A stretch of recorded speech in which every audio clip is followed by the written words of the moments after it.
Hello, my name is Michele.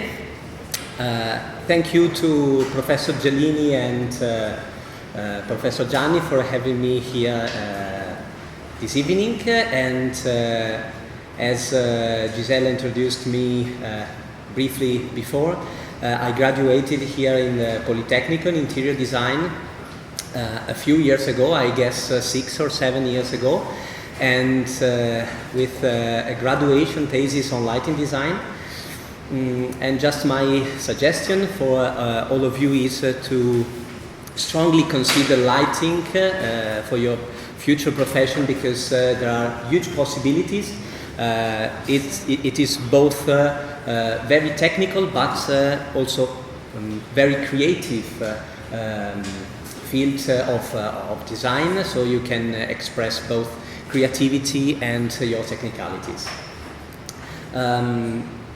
Starting from my graduation thesis, I approached the lighting design world, and then I started in the lighting business with an Austrian company called Zumtobel, specialized in technical lighting, so lighting for industries, offices, and retail, museums, and so on.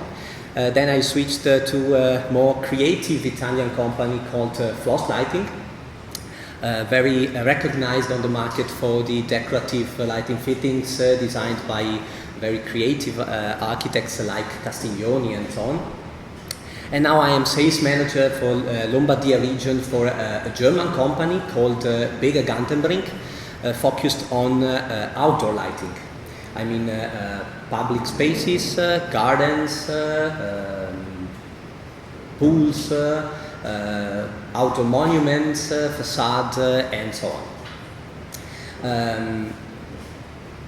In a different way from previous years, this year I will bring a topic about physiology of light and a bit of technical pills, just to understand what we are going through.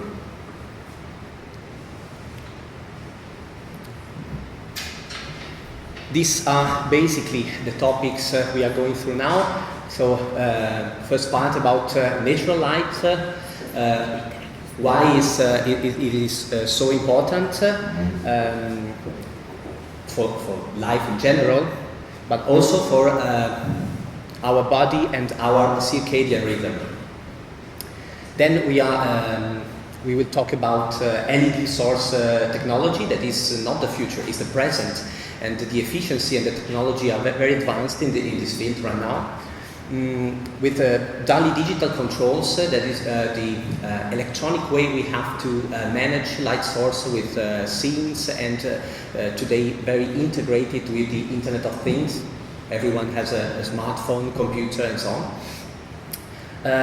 Then how this is related to natural light and our biorhythm with the LED tunable light technology. A few applications.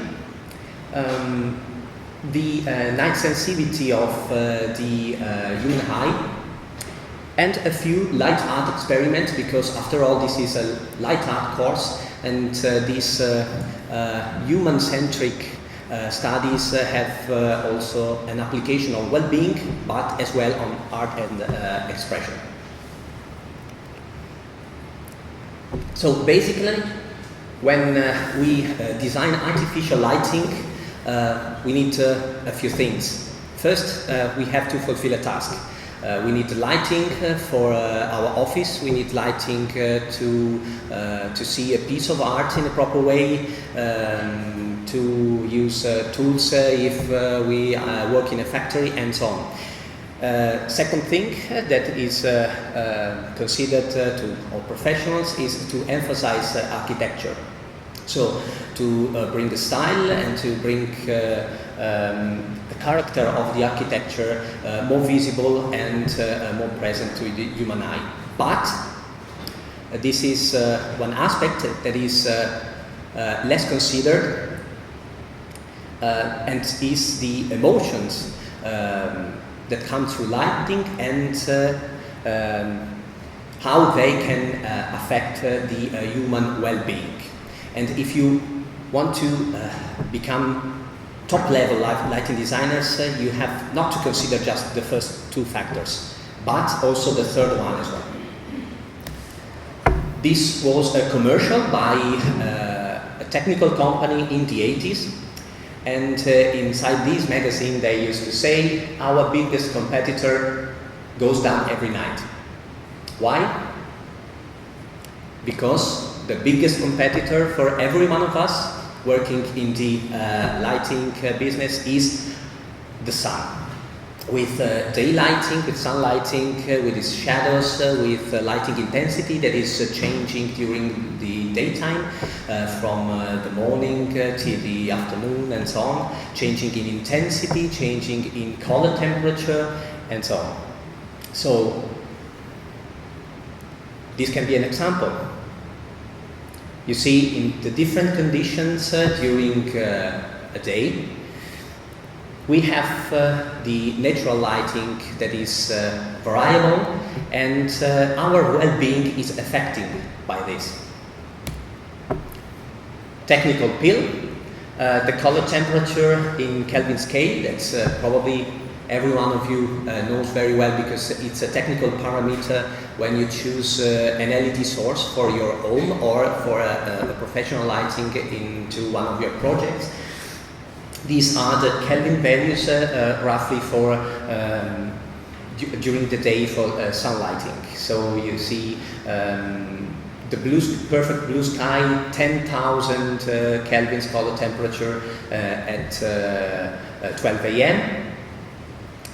And for instance, when you are at early sunrise, a very low color temperature with 2000 kelvins, so the light becomes a lot yellow and reddish during the night. And so what's the point? Get inspired by daylight.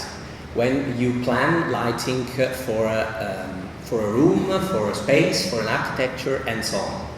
Look at this picture. It's probably the best way to express lighting and to have to experience well-being from lighting design is just this natural environment and ideally also with a task lighting created by the sun itself. So how does it work from our side, from our body, all this process? You have the green line and the blue line. These are the visual line, the first one, when you have we have inside our eyes cones and rods that are bringing the optical stimulation to the brain. But inside our body we have also biological line because the ganglion cells are connected to a nucleus inside our brain and is basically balancing how our body works based on what happens with light. This is the reason why natural lighting is so important, and also artificial light needs to be as important as well. This is what happens during a day. We have two hormones that are produced by our body, the cortisol and melatonin, and these are effective on our approach to everyday life. In the morning, during the early morning at 9 a.m., our body is producing cortisol, and this is, let's say, a stress hormone. So our body is focused and is energized to approach all our tasks that we have during our job, our projects, and so on. And during the night at 3 a.m., instead our body starts producing melatonin. That is instead the opposite, so a relaxing hormone. So it's important to have the first one when we need to be focused, and the second one when we need to be relaxed, and not the opposite, of course. Just a few hints about LED technology, because this is very important to understand how we can reflect all these characteristics from the natural lighting to the artificial lighting. Because today LEDs, as I said before, are not the future of lighting, are the present of lighting. So this is the symbol of a diode, and a diode is an electrical semiconductor. This one instead is a diode as well, but emitting light. And this is the symbol of the LED. LED means lighting emitting diode. In a very simple way, how it works, we have two layers, one positive, one negative. And the diode is starts emitting light when the holes in the minus side are fulfilled by the electrons present in the plus side. Current is passing through, and when passing through, the diode is emitting energy. And how it's emitting energy? In terms of light.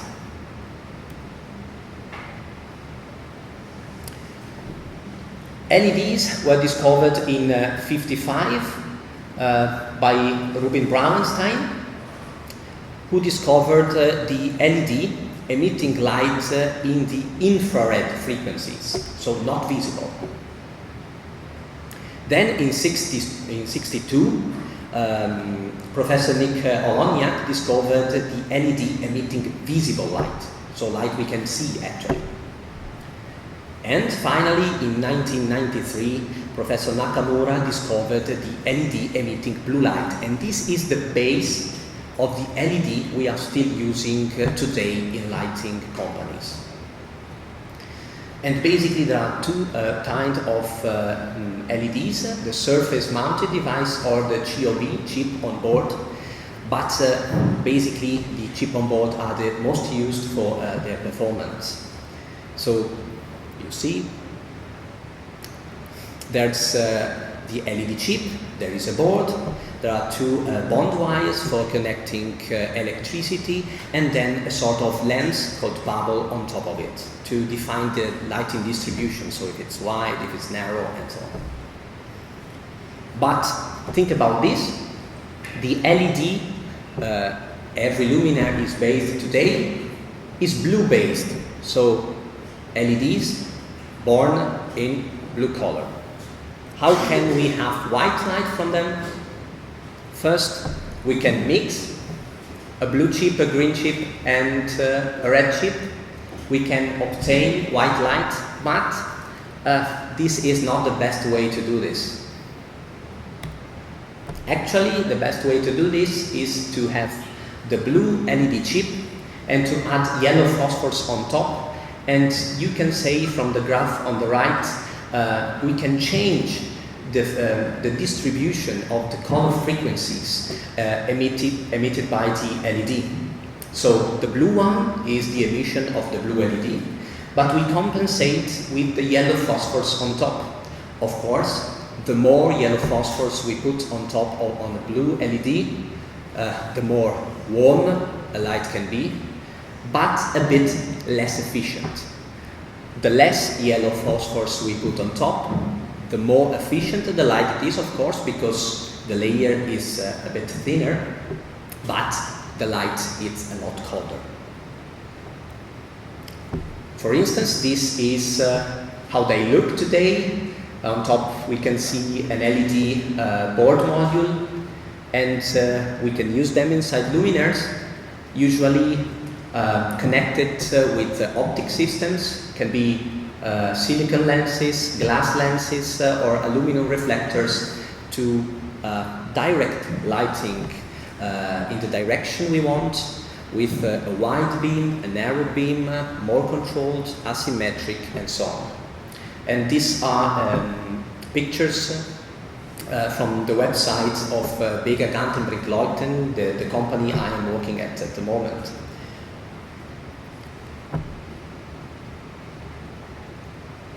It is not true LEDs are not developing heating. They are developing heating, but on the opposite from old light sources, the heating direction is the opposite from the lighting direction. So the lighting is directed up front, and on the back goes the heat. This is the reason why every LED needs to be managed to bring out all the heating and to keep its efficiency. And getting to the point, today we have a lot of digital possibilities to control light with DALI systems. DALI is a protocol, mostly the most used in Europe. That means digital addressable lighting interface. That means we have a brain somewhere in the system, and with this language we can address and control all the luminaires. But today we have the so-called Internet of Things. So everything we have in our pocket is connected to the internet, our tablets, our PC, our smartphone, and this is the reason why our smartphones can control lighting as well. So how can we control LEDs? LEDs, of course, are very efficient. They have a very low power consumption, of course, so they consume a lot less energy than the standard light sources. But a great aspect about LED is how we can control them.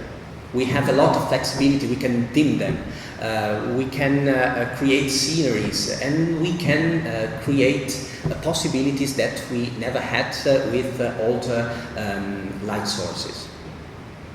For instance, and this is very interesting because it's strictly related with how daylight works and how a biorhythm reacts to it, we have the so-called tunable white LEDs. That means, look at the picture on the right side. We have LED boards with a variable color temperature. I mean, it's not RGB, it's not a color scene, it's not something we used to see in a club or in a disco. It's just white light, but the white light can change from 2007 kelvins up to 6000 kelvins. So very warm up to very clear, bright and blue. So in this board you see we have WW, so warm white diodes on top, and as well CW, so cold white diodes on top. So with a proper power supply like this one, we can mix the two in order to change the color temperature of the same LED board from a very cold color temperature to a very warm color temperature. In the end, you do not see anymore the LED board. What you see is the luminaire. And for instance, this one is a surface mounted luminaire with the color temperature that is changing and adjusting starting from 2007 up to 6500 kelvins. And this is a very brief simulation. You see, this is just a car showroom, and this is a simulation of this showroom lighting with the color temperature that changed from very warm to very cold, and then maybe it's warm again and gets warmer and warmer and then dim down.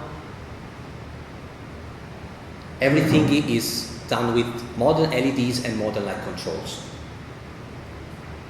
So how can we apply all these topics to everyday work in lighting design projects? Of course, for our well-being.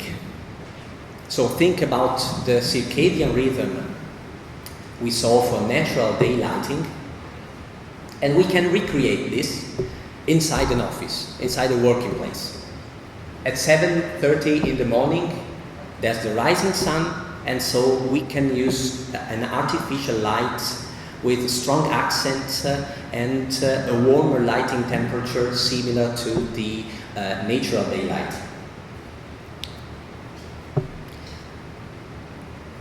At 11:30 a.m., for instance, we need to stay focused, and exactly like the sun lighting, the intensity goes up. Maybe it's a good idea to use the ceiling as a reflector for indirect lighting, because lighting is much more diffused with less shadows, exactly like sun lighting, exactly at 12 a.m. And the color is more bright, more clear, like 4,000, 4,500 kelvins, and the intensity goes up. Then, at the end of the working day, imagine your working place at 7 p.m. with a lower light, accent lighting, with a lot warmer color temperature, exactly like at sunset. So this is how to use artificial lighting to use the same benefits we have from our body reacting to natural lighting. Other applications are, for instance, for task-based scenarios. For instance, you have an office and you can have different tasks in this place. I mean, just working at the PC, reading, writing, or just have a meeting, and so you need to switch off certain luminaires and keep on other ones because you need to sketch in the same way you are looking at a PowerPoint presentation, and so on. If you have a modern digital system and you can create these scenarios and balance lighting intensity and lighting color temperature, you can fulfill as well multitask scenarios in a room. But think about the modern certification we have at an international level based on modern buildings. The first one, the LEED, is the most famous. It's an American certification for green building, so very efficient and top level for lighting quality, for environmental quality in general. But look at this. This is a table of the requirements you need, or your building needs, to have this LEED certification. Look at this column. You have as well interior, environmental quality, and well-being and comfort in an interior that you can create with light. You can earn points to have this certification. So it's not only to be efficient, but also to have well-being for the people living inside this high-quality building. Another application could be retail, for instance. Think about different colors displayed in a display window by Armani or Bulgari and so on. You can think about a spotlight that can adjust lighting temperature from warm to cold to perfectly match the object you need to light. Of course, in this situation, it is also very important to keep high the color fidelity, even if you're moving between warm and cold light.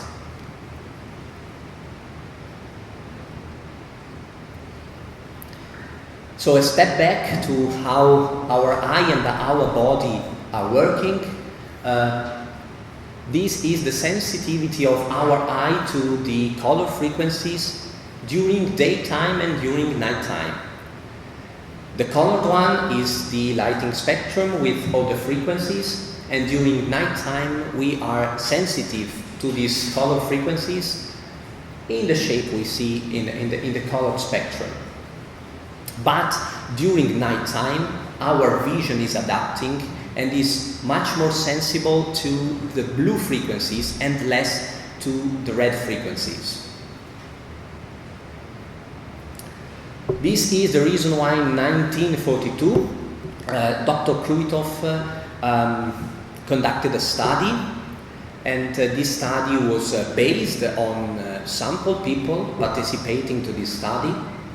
And what is this about? It's about a relation between color temperature, colder or warmer, related to the illuminance level, so how many light on the surface we have. And what's the point? The pleasing value. So after this study, he created this graph,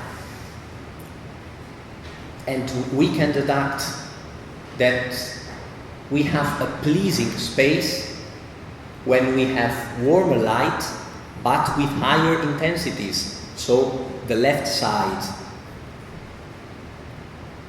While if we have colder light, it's better to reduce a bit the luminance level to have a pleasing value. So this is the reason why during nighttime we are more sensitive to blue light, and vice versa during the daytime a bit more sensible to red light. I think maybe this study was from 1941, so I'm not 100% sure if it matches how our eyes are working nowadays, because we are in the generation that is used to look at smartphone screens all the day and so on. Maybe something changed, but in general it's a good principle. And talking about night sensitivity, look at this example. This is an example made by Bach, that is a very famous lighting design firm in Austria. And these are values of candles per square meter. That means the luminance and the contrast we have when we are trying to illuminate a monument during night time. So it's not important how many lights we have on these structures, but it's very important the contrast. So this study conducted by Bach had as a result that starting from how our eye is working during nighttime, the best value for this luminance is between 4.5 and 6-7 candles per meter. And this is the reason why we have a very clear perception of these two parts, the vertical ones in the picture, much more brighter with much more details than all the other environment and all the other surfaces.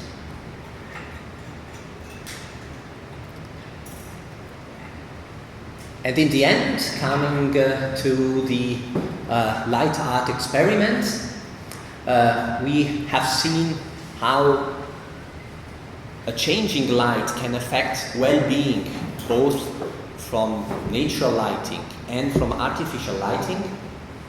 And this is somewhat used also in light art experiments.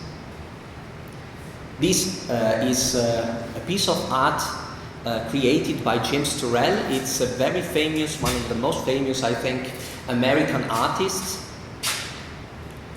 This is the version he had in the Venice Biennale in 2011, called Ganzfeld-Arbeit.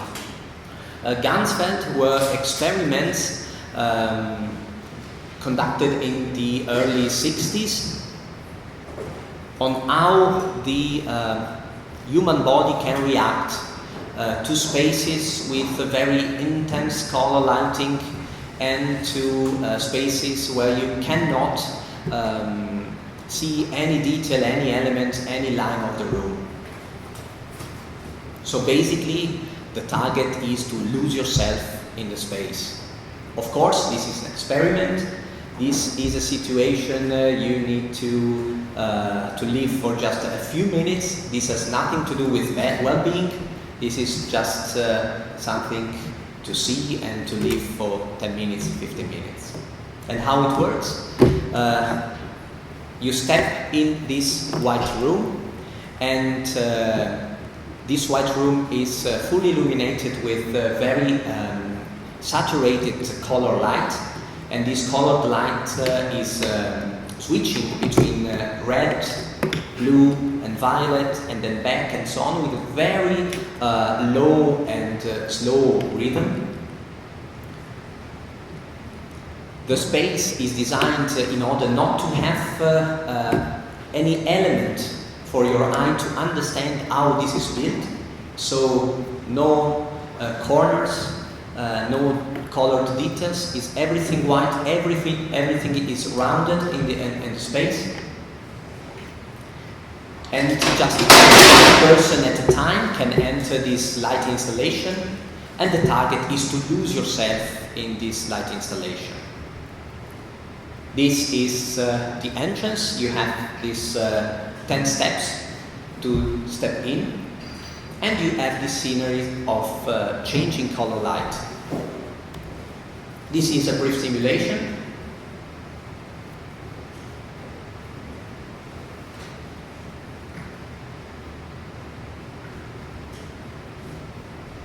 You see, it looks like a big screen in front of you.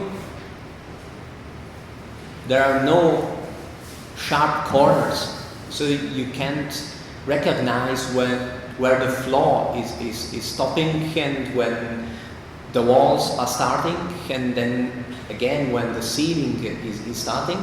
So everything is round. You can lose your perception. It changes color.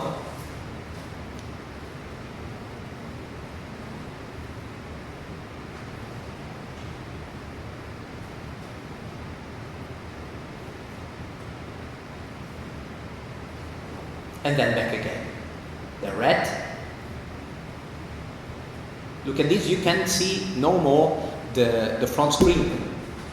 But I tell you what, it was not a screen. It was a room made by two rooms. The first room, the smaller one, is the one you step in, and the second one is a bigger one, with the light sources hidden in the yellow points. And these RGB spotlights are just pushing light through this bigger room on the back. And you can have a perception there's another room there. And honestly, the first thing that the people on site are just warning you, please don't step down, because it's not a screen, that's something else, and you will discover. So if you have the chance, my suggestion is go and see this, because it's a unique experience. Frankly speaking, is probably the opposite of natural lighting and well-being. It's just pushing our biorhythm to the limit, but it's the same concept. Another example is by the artist and designer Olaf Eliasson. This was at the Tate Modern in London and called the Weather Project. He decided to create a very big sun in this old factory, and the situation was this one. Everyone was laying down on the floor because the effect was exactly the same as sunlighting. And in the end, last but not least, your rainbow panorama, exactly from the same artist, Olaf Eliasson.